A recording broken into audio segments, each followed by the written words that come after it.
Pakuluan lang natin ng 20 minutes yung hindi masyadong luto, hindi rin masyadong hilaw, yung tamang-tama lang, suwabing-suwabe.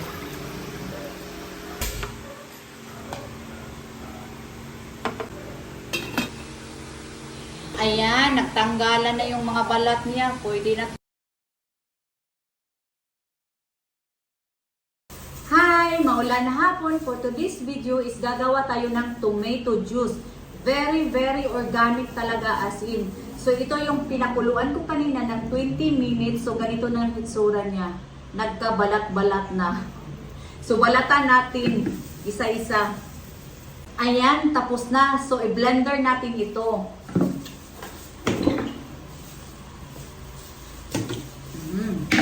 Sugar. Yung water. I-blend natin siya hanggang sa madurog yung mga kamatis sa loob. Okay? So, eto na. Gagawin na natin.